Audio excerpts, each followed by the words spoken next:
வணக்கம் நண்பர்களே, இன்றைக்கி நான் உங்களுக்கு சொல்ல போகிற தகவல் நில ஒளியில் தியானம் பற்றி. நில ஒளி வெறும் அழகு மட்டுமல்ல, அது ஒரு ஆன்மீக சக்தியும் கூட. வேதங்களில் சந்திரன் மனதின் கட்டுப்பாட்டாளர் என்று கூறப்படுகிறது. அதனால் நில ஒளியில் தியானம் செய்தால் மனம் காமாகும். பௌர்ணமி இரவு முழு நிலா, அதில் தியானம் செய்யும்போது நமக்கு முழு சக்தியும் கிடைக்கும். பாசிட்டிவ் எனர்ஜி அதிகரிக்கும். நில ஒளி உடலில் உள்ள நீர் துகள்களை பேலன்ஸ் பண்ணும். அதனால் மன அமைதியும் உடல் சுறுசுறுப்பும் கிடைக்கும். அதனால்தான் பல யோகிகள் நில ஒளியில் தியானம் செய்வது வழக்கம்.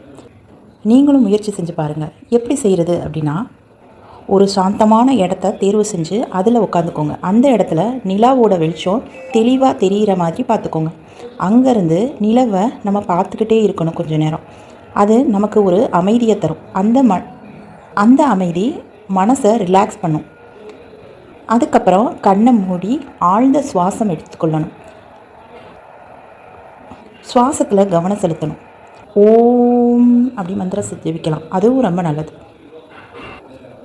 கடைசியில் முடியும் போது நிலவோட ஆற்றலுக்கு நன்றி தெரிவித்து தியானத்தை முடிக்கும்.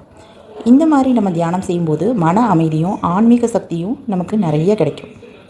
அப்புறம் என்னங்க, வர்ற பௌர்ணமி நாளில் உட்காந்து நம்ம தியானம் செய்ய ஆரம்பிக்கலாம். நிறையா பாசிட்டிவ் எனர்ஜியோடு இருக்கலாம். நாளைக்கு வேறு ஒரு ஆன்மீக தகவலோடு மீண்டும் சந்திக்கிறேன். நன்றி, வணக்கம்.